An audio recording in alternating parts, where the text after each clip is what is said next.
The morning sun barely penetrated the heavy curtains of the Holmby Hills mansion as Michael Jackson sat alone in his rehearsal room, staring at his reflection in the wall of mirrors.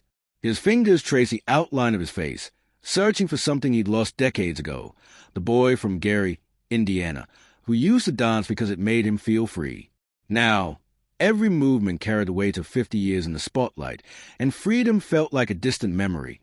It was March 2009, and the world expected miracles from him again. The announcement of his This Is It concert series had sent shockwaves through the entertainment industry. 50 shows at London's O2 Arena. 50 chances to prove that the king of pop still wore his crown with dignity. But Michael knew what the world didn't. His body was failing him. His spirit was fractured, and the pressure to be perfect had become a noose tightening around his neck with each passing day.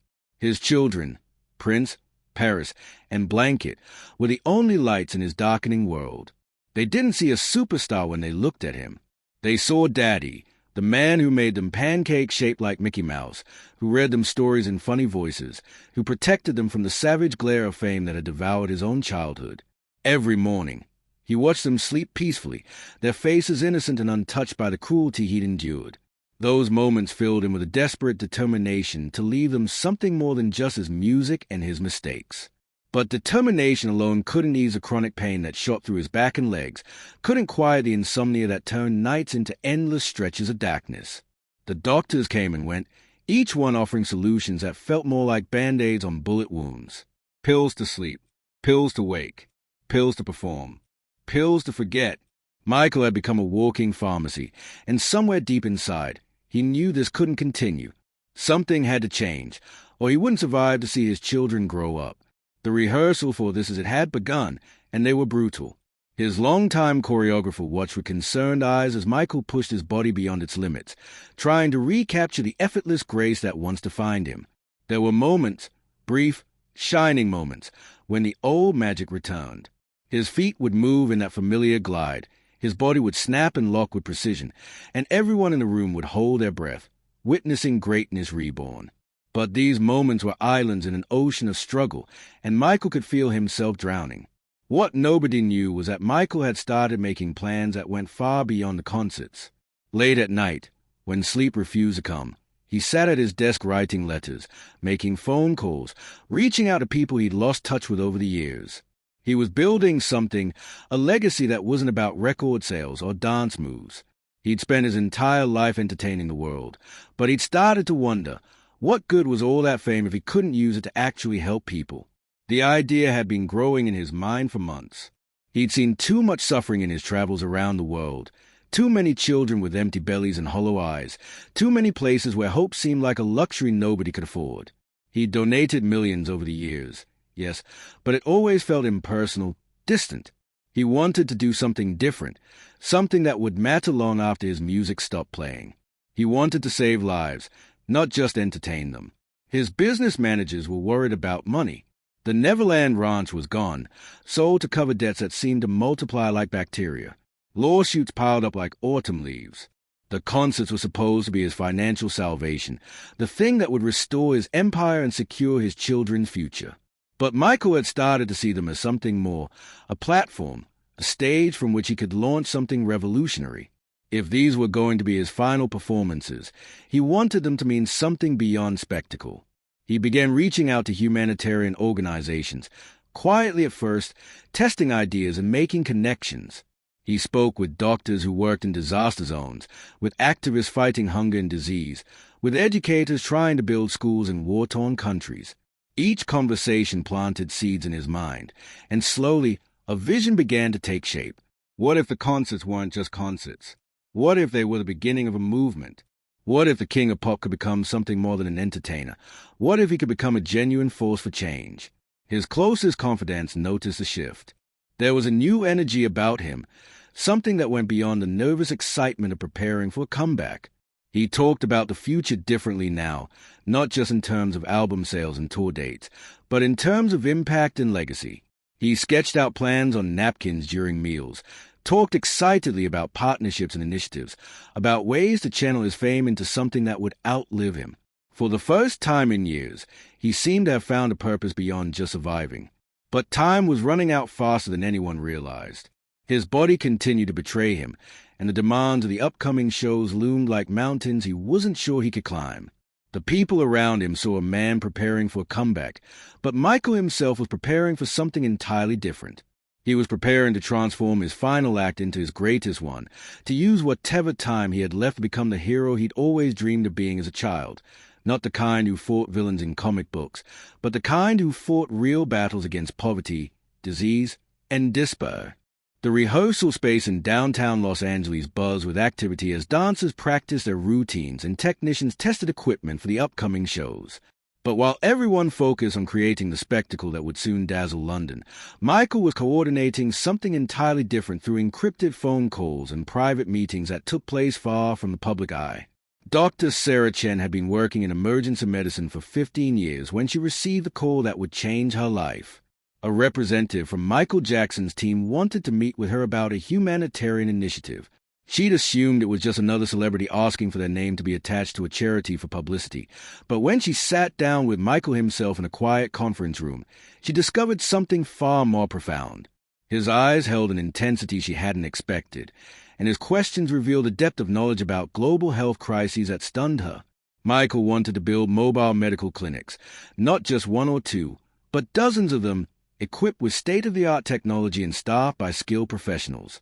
These units would travel to the most underserved communities in the world, providing free healthcare to people who had nowhere else to turn. But he didn't want his name plastered all over them. He didn't want press conferences or photo opportunities. He wanted results, not recognition. Dr. Chen left that meeting with a commitment to help design the program, and a new understanding of who Michael Jackson really was beneath the tabloid headlines. The financial logistics was staggering. Michael's accountants protested loudly when they learned he planned to divert millions from his personal fortune into this project. They showed him spreadsheets proving he couldn't afford such generosity, not with his existing debts and obligations. But Michael had made up his mind. He instructed them to sell more of his assets if necessary, to negotiate deals that would funnel concert proceeds directly into the humanitarian fund he was establishing. Money had never been real to him anyway, just numbers on paper. Saving lives felt real. He recruited allies carefully, reaching out to people he'd known throughout his career who shared his vision. Elizabeth Taylor, his longtime friend, became one of his most passionate supporters. Despite her own health problems, she helped him navigate the complex world of international aid organizations, introduced him to key players in the philanthropic community, and offered wisdom earned through decades of her own charitable work. She saw in Michael's eyes something she recognized, the desperate need to make suffering count for something, to transform pain into purpose. By April 2009, the groundwork was laid. Michael had formed partnerships with 3 major humanitarian organizations, secured commitments from medical equipment manufacturers who agreed to provide supplies at cost, and assembled a team of doctors and nurses willing to staff the mobile clinics. The first units would launch immediately after the London concerts concluded, targeting regions in Africa and Southeast Asia where medical care was almost non-existent. He'd mapped out a 5-year plan that would eventually bring health care to millions of people who currently had no access to it. But the physical toll of the rehearsals was accelerating faster than anyone wanted to admit. Michael's personal physician, Dr. Conrad Murray, had become a constant presence, administering medications that helped Michael sleep, helped him wake, helped him function through the grueling preparation schedule. The relationship between them had grown complicated and dangerous, though few people understood just how dangerous. Michael trusted Murray to keep him going long enough to make the concerts happen, and Murray seemed willing to do whatever it took to maintain that trust, even if it meant crossing ethical lines. During this period, Michael also reached out to children's hospitals across the United States, setting up a program that would bring music therapy and entertainment to young patients fighting serious illnesses. He didn't just write checks. He spent hours planning the details himself, thinking about what would bring the most joy to kids facing the darkest challenges. He remembered his own childhood, stolen by fame and relentless work, and he wanted to give these children something he'd never had, moments of pure, uncomplicated happiness. His own children became increasingly important to these plans. He began teaching them about responsibility, about using privilege to help others, about the importance of looking beyond their own comfortable existence. Paris, his daughter, showed a particular sensitivity to these lessons. At just 11 years old, she asked him questions about poverty and injustice that revealed a heart already attuned to the world's pain. Michael saw in her the possibility of continuing his mission long after he was gone, and he nurtured that compassion carefully. The media, meanwhile, remained focused on the spectacle of his comeback. Photographers camped outside his rehearsal spaces, hoping to catch glimpses of the king of pop preparing for his return to the stage. Tabloids speculated about his health, his finances, his personal life, all the usual invasions of privacy he'd endured for decades. But nobody knew about the real story unfolding behind closed doors, about the hero's journey he was undertaking in secret. He preferred it that way. The work mattered more than the recognition. Kenny Ortega, the director of This Is It, noticed changes in Michael that went beyond the physical struggles. There was a spiritual quality to some of his performances during rehearsals, moments when he seemed to be channeling something greater than just entertainment. When they worked on Oath Song, Michael's passion reached levels that brought tears to the crew's eyes. He wasn't just performing anymore. He was testifying, bearing witness to the suffering he'd seen and the changes he desperately wanted to make in the world. By late May, Michael had finalized the details of his humanitarian initiative. The official announcement would come during the London concerts, when he would have the world's attention focused on him. He planned to challenge his fans directly, to ask them not just about his music or attend his shows, but to join him in a movement to transform lives. He'd calculated that if even a small percentage of his global fan base contributed to the cause, they could raise hundreds of millions of dollars for healthcare, education, and poverty relief. But his body continued to deteriorate. The pain intensified. The insomnia worsened. He was losing weight at an alarming rate, and people close to him began to voice serious concerns about whether he'd be able to perform at all. Michael brushed off these worries publicly, but privately, he began to fear that time was slipping away faster than he'd anticipated. He worked longer hours, pushed himself harder, determined to finish what he'd started before his body gave out completely. He couldn't let the suffering continue because he was too weak to fight it.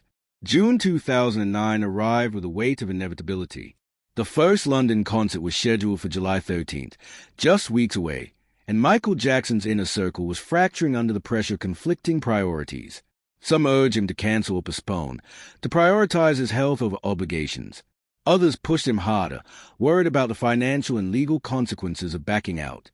Michael himself felt torn between survival and mission, between the wisdom of retreat and the necessity of pushing forward. The rehearsals at the Staples Center had become a study in contrasts. On good days, Michael would arrive energized and focused, running through routines with something approaching his legendary stamina.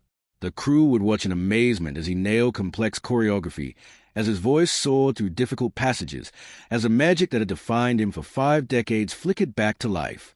Those were the days when everyone believed the impossible might actually happen, when the comeback felt real and achievable. But the bad days were getting worse and more frequent. Michael would arrive late, moving slowly, his energy depleted before rehearsals even began. He'd wear multiple layers of clothing even in the California heat, trying to generate warmth that his body couldn't produce on its own. His speech would sometimes slur with exhaustion. His dancers would adjust choreography on the fly, simplifying movements, covering for their hero who could no longer execute the perfectionism that had always been his trademark. The worry in the room became palpable, a presence as real as any of the people in it. Through it all, Michael continued his secret humanitarian work. He held conference calls with medical organizations from his car between rehearsals. He reviewed plans for the mobile clinics during breaks, making notes and suggestions even as his hands trembled with fatigue. Dr. Sarah Chen and her team marveled at his commitment. Here was a man who could barely stand, yet he was planning an initiative that would require years of sustained effort and attention. His determination transcended the physical limitations of his failing body. One particular evening in mid-June, Michael gathered his 3 children in his bedroom for a conversation that would haunt them for the rest of their lives. He explained to them, in terms they could understand, that he might not always be with them physically. He talked about the importance of the work he was doing, about how helping others was the greatest thing any person could do. Paris cried and clung to him, begging him not to talk that way. Prince, older and trying to be strong, asked if Daddy was sick. Michael held them close and promised that no matter what happened, they would be taken care of, and they would carry forward his mission of love and healing. His relationship with Dr. Murray had become increasingly problematic. Michael's insomnia had reached crisis levels. He sometimes went 3 or 4 days without real sleep, functioning in a zombie-like state of exhaustion. Murray had begun administering propofol, a powerful anesthetic normally used in surgical settings, to help Michael achieve unconsciousness. It was reckless, dangerous, completely outside the bounds of proper medical practice. But Michael was desperate, and Murray seemed willing to provide whatever was requested, blurring the lines between doctor and enabler in ways that would soon prove catastrophic. The business pressures mounted daily. AEG Live, the concert promoter, had invested heavily into This Is It shows and was growing increasingly nervous about Michael's ability to deliver. Lawyers drafted contingency plans. Insurance companies sent representatives to assess his condition. Michael felt like a racehorse being evaluated for one last race, his worth measured only by his ability to perform. The irony wasn't lost on him. After everything he'd given to entertainment, he was still seen primarily as a commodity, a money-making machine rather than a human being. Yet even as his world narrowed around the pressure of the concerts, Michael expanded his vision for what they could become. He worked with video production teams to create short films that would play during the shows, powerful pieces addressing environmental destruction, poverty, and violence against children. These weren't just entertainment interludes. They were calls to action, challenges to the audience to see beyond spectacle and recognize their responsibility to the world. Michael was determined to use every second of stage time to plant seeds of consciousness and compassion. He also finalized plans for what he called the Heal the World Initiative, a comprehensive program that would launch immediately after the London concerts. It combined the mobile medical clinics with education programs, microfinance initiatives for entrepreneurs in developing nations, and environmental conservation projects. Michael had pledged the majority of his concert proceeds to fund the initiative's first 3 years. It was ambitious to the point of seeming impossible, but Michael had stopped caring about impossibility. Possible hadn't made the world better. Maybe impossible would. His longtime friend and collaborator, music producer Quincy Jones, visited him during this period and was shocked by what he saw. Michael had always been thin, but now he looked skeletal, his skin stretched tight over bones that seemed too prominent. His eyes, once vibrant with mischief and joy, had taken on a haunted quality. Quincy begged him to stop, to cancel everything and focus on recovery. But Michael shook his head. He explained that if he stopped now, all the preparation would be wasted. All the people counting on him, the doctors ready to staff the clinics, the organizations prepared to partner with him, the children who would receive care because of his initiative, they would all be let down. He couldn't live with that failure. On June 23rd, 2 days before his death, Michael conducted what would be his final full rehearsal. Witnesses described it as electric, a performance that proved he still possessed a talent and presence that had made him legendary. He ran through songs with renewed energy, interacted warmly with his dancers and crew, and seemed genuinely excited about the journey ahead. Some people later claimed this was evidence that nothing was seriously wrong, but those closest to him recognized it as something else, a final surge, the way a candle burns brightest just before it gutters out. That night, Michael returned home to his children and spent hours talking with them about their dreams and plans for the future. He helped Blanket build a fort out of blankets and chairs, played a video game with Prince, and had a long conversation with Paris about kindness and courage. To the world, Michael Jackson was preparing for the biggest comeback in entertainment history. But in the quiet of his home, with his children surrounding him, he was preparing for something he sensed but couldn't quite name, an ending that would also be a beginning. June 25th, 2009, dawned like any other Los Angeles summer morning, the sun burning through the early haze with indifferent brightness. Inside the rented mansion on Carrollwood Drive, Michael Jackson's last day on Earth unfolded with tragic inevitability. He'd barely slept again, and as morning approached, he begged Dr. Murray for help, for anything that would grant him a few hours of unconsciousness before another grueling rehearsal. Murray, as he had done on previous nights, prepared the propofol infusion that would kill his patient within hours. The timeline of that morning has been examined countless times by investigators, journalists, and grieving fans trying to understand how something so preventable could have happened.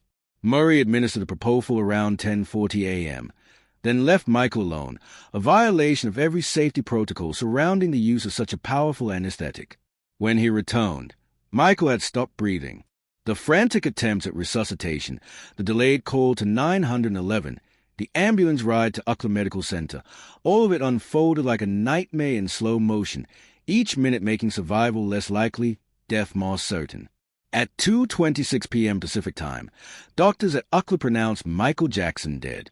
The news spread through the hospital like wildfire, then exploded across the world with a speed that only modern technology could enable. Within minutes, Twitter crashed under the weight of people sharing the news. Television networks interrupted regular programming. Radio stations abandoned their playlists to play Michael's music continuously. The world, which had spent the past decade mocking and dismissing him, suddenly remembered that it had lost something irreplaceable. The immediate aftermath was chaos. At the hospital, family members arrived in waves of shock and disbelief. Michael's mother, Catherine, collapsed in grief. His siblings wandered the corridors in stunned silence, unable to process the reality that their brother, the one who had carried their family from poverty to unimaginable success, was gone. His children, Prince, Paris, and Blanket, were brought to the hospital but kept away from the immediate scene, protected as much as possible from the nightmare unfolding around them. But even as the world mourned, something unexpected began to happen. The humanitarian work Michael had been planning in secret started to emerge into public knowledge. Dr. Sarah Chen, heartbroken but determined, held a press conference 3 days after his death to announce the Mobile Medical Clinic Initiative. She revealed that Michael had personally funded the creation of 15 fully equipped medical units, scheduled to deploy within months. She showed the plans he'd drawn up, played recordings of their conversations, and painted a picture of a man who had spent his final months trying to save lives rather than salvage his career. Other revelations followed. The Heal the World initiative's full scope became public knowledge. Documentation showed that Michael had pledged over $70 million from his personal assets and projected concert earnings to fund programs addressing poverty, disease, and lack of education across the developing world. Partnerships with major humanitarian organizations were revealed, contracts signed just weeks before his death that would bring clean water systems to villages, build schools and refugee camps, and provide medical care to millions who had none. Elizabeth Taylor, grief-stricken but fierce, became the public face of protecting Michael's legacy. She gave interviews explaining the depth of his humanitarian vision, challenging the media to focus on his generosity rather than the tabloid narratives that had dominated coverage of him for years. She established a foundation to continue the work Michael had begun, personally donating significant funds and recruiting other celebrities to join the cause. Her message was clear. Michael Jackson had died trying to heal the world, and those who loved him would finish what he started. The entertainment industry struggled to process the loss. Tributes poured in from artists across all genres and generations, many acknowledging how Michael had influenced their own careers and expanded the possibilities of what performance could be. But beyond the musical legacy, there was a growing recognition of the humanitarian dimension that had been largely invisible during his lifetime. Stories emerged of his private generosity, visits to children's hospitals, donations to disaster relief efforts, quiet support for struggling families. The man behind the myth came into focus, and he was more complex and compassionate than the caricature the world had created. His funeral, held at the Staples Center where he'd rehearsed just days before, became a global event watched by billions. The ceremony balanced celebration of his artistic genius with acknowledgement of his humanitarian heart. Speakers included family members, fellow artists, and representatives from charities he'd supported. The most powerful moment came when Paris, just 11 years old, stepped to the microphone and told the world that her father was the best father anyone could ever imagine. Her tears and trembling voice crystallized the human loss behind the public spectacle. A little girl had lost her daddy, and no amount of fame or legacy could ease that pain. In the weeks and months that followed, the legal battles began. Dr. Conrad Murray was eventually charged with involuntary manslaughter, his reckless treatment of Michael becoming the focus of a trial that exposed a dangerous relationship between desperate celebrities and enabling physicians. The trial revealed the extent of Michael's suffering in those final months, the medications he'd been taking, the sleep deprivation he'd endured. It was a painful reminder how the pressure to perform had literally killed him, how the entertainment industry had consumed one of its brightest stars until nothing remained but a fragile body and an indomitable spirit. But even as the legal machinery ground forward, something beautiful was emerging from the tragedy. The humanitarian initiatives Michael had planned were moving forward, funded by his estate and supported by a global community that suddenly wanted to honor him by continuing his work. The mobile medical clinics began deploying to Africa and Asia, bringing healthcare to remote villages that had never seen a doctor. Schools built in his name opened their doors to children who had never had access to education. Clean water systems pumped life into communities where disease had thrived in contamination. His children, carefully shielded from excessive publicity by their grandmother Catherine, were growing up with a deep understanding of their father's mission. They visited the projects funded in his name, met the people whose lives had been changed by his generosity, and began to see themselves as stewards of a legacy that transcended entertainment. Paris, in particular, developed a fierce commitment to humanitarian causes, channeling her grief into action that would have made her father proud. She understood what he tried to teach her in those final conversations, that love without action is incomplete, that privilege carries responsibility, that healing the world begins with refusing to accept suffering as inevitable. 5 years after Michael Jackson's death, Dr. Sarah Chen stood in a village in rural Uganda, watching children line up outside one of the mobile medical clinics that bore Michael's vision if not his name. These children had diseases that would have killed them without treatment: malaria, malnutrition, infections that in the developed world would be routine, but here were death sentences. Now they were being examined by skilled doctors, receiving medications, getting vaccinated, being given a chance at life. This was the real This Is It, she thought, not a concert, but a revolution of compassion launched by a man the world had dismissed as a washed-up performer. The numbers were staggering and undeniable. In the 5 years since Michael's death, the programs he'd initiated had provided medical care to over 3 million people in 12 countries. Thousands of children had been vaccinated against preventable diseases. Hundreds of communities had gained access to clean water for the first time. Dozens of schools had been built, educating thousands of children who otherwise would have grown up illiterate. The economic ripple effects were equally impressive. Microfinance programs had lifted entire villages out of poverty, creating entrepreneurs and rebuilding communities that had been written off as beyond help. What made the achievement even more remarkable was that Michael had planned it all in the last 6 months of his life, while simultaneously preparing for the most demanding concert series of his career, while battling chronic pain and insomnia, while caring for his 3 children. The hero's journey he'd undertaken hadn't involved capes or superpowers or dramatic battles against villains. It had required something more difficult: the courage to transform personal suffering into fuel for helping others, to use a platform of fame not for ego but for impact, to choose legacy over spectacle when the world only wanted entertainment. His artistic legacy, of course, remained powerful and pervasive. His music continued to inspire new generations of performers. His innovations in music videos and stage production became the foundation on which modern pop spectacle was built. But increasingly, people began to recognize that his humanitarian work represented his greatest creative achievement. He had imagined a world where the resources and attention commanded by entertainment could be channeled into solving real problems, and then he'd actually built the infrastructure to make that vision real. It was performance art of the highest order, using fame itself as a medium, sculpting reality rather than just reflecting it. Paris Jackson, now a young woman, had become the most visible advocate for her father's humanitarian vision. She worked with a foundation established in his name, traveled to the sites of the projects he'd initiated, and spoke eloquently about the responsibility that came with privilege. In interviews, she explained how her father had taught her that being a Jackson wasn't just about music or fame. It was about using whatever gifts you had to reduce suffering.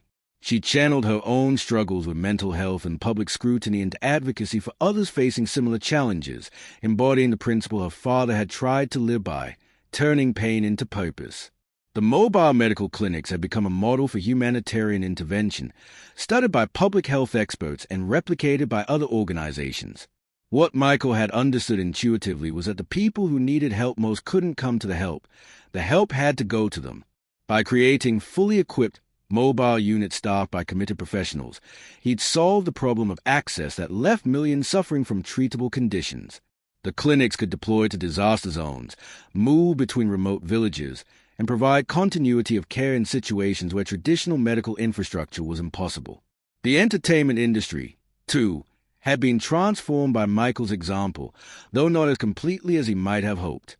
More artists began building humanitarian components into their tours and album releases, recognizing that fans were hungry for meaning beyond just entertainment. Major concerts became fundraising opportunities for important causes. Celebrity activism, while sometimes shallow, gained a new seriousness and focus.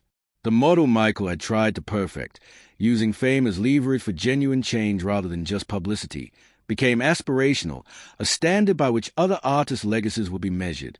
But perhaps the most profound impact was on individual people who had never met Michael Jackson, but whose lives he'd saved nonetheless. The child in Uganda who survived malaria because a mobile clinic arrived in her village. The young entrepreneur in Bangladesh whose business flourished thanks to a microloan program. The student in a refugee camp who received an education at a school built in Michael's name. These people didn't know Billie Jean or Thriller. They knew only that someone they'd never met had cared enough about their suffering to do something about it, and that knowledge changed how they saw the world and their place in it. The true measure of heroism, history teaches, isn't in the dramatic moment, but in the sustained commitment to something larger than self. Michael Jackson's final months revealed this kind of heroism. Despite physical agony, despite financial pressures, despite the world's skepticism and mockery, he'd chosen to spend his remaining energy trying to save lives. He hadn't needed a crisis or catastrophe to motivate him. He'd simply looked at the world suffering and decided he couldn't tolerate it, not when he had the resources and platform to make a difference. On what would have been Michael's 65th birthday, a special ceremony took place in Los Angeles. Representatives from every organization he'd partnered with gathered to unveil a monument, not to the performer, but to the humanitarian. The statue showed Michael not in a dance pose, but kneeling beside a child, one hand extended in comfort and connection. The inscription read simply, "He used his voice to sing and his life to heal." His children stood beside the statue, tears streaming down their faces, knowing their father would have been embarrassed by the attention but proud of what it represented. The story of Michael Jackson's final days reveals a truth that the culture of celebrity often obscures. The people we worship for entertaining us are capable of so much more than entertainment. They possess resources, platforms, and influence that could literally save lives, rebuild communities, and transform societies. Most choose not to use these gifts for anything beyond maintaining their fame and fortune. Michael, despite all his flaws and struggles, made a different choice. He decided that if his final act was going to be his greatest, it would be measured not in ticket sales or album charts, but in lives saved and suffering reduced. The hero we needed wasn't the one who could moonwalk or hit impossible high notes, though those gifts brought joy to billions. The hero we needed was the one who looked at his own imminent death and thought not about his legacy as a performer, but about the children who would die without medical care, the communities trapped in poverty, the endless, unnecessary suffering that money and attention could alleviate. Michael Jackson became that hero not by wearing a costume or playing a role, but by choosing, in his final months, to be the person his better angels had always urged him to be. His story challenges us with uncomfortable questions. If Michael Jackson, despite chronic pain, insomnia, crushing pressure, and limited time, could launch initiatives that saved millions of lives, what's our excuse? What prevents those of us with resources and time from doing the same? His legacy isn't just the programs he funded or the clinics he built. It's the example he set, the standard he established, the possibility he proved. Heroism isn't beyond reach. It just requires choosing the needs of others over the comfort of self, and sustaining that choice long enough to make a difference. In the end, Michael Jackson died too young, his body destroyed by the pressures and pain he could no longer endure. But he didn't die in vain, and he didn't die as just an entertainer trying to reclaim past glory. He died as a man who had discovered something more important than fame, the profound satisfaction of using whatever life he had left to reduce suffering and create hope. That discovery, and the actions it inspired, transformed him from a troubled star into a genuine hero. The world lost the king of pop on June 25, 2009, but it gained something more valuable, proof that even in our darkest moments, we can choose to be the light that others desperately need, and that choice is where heroism lives.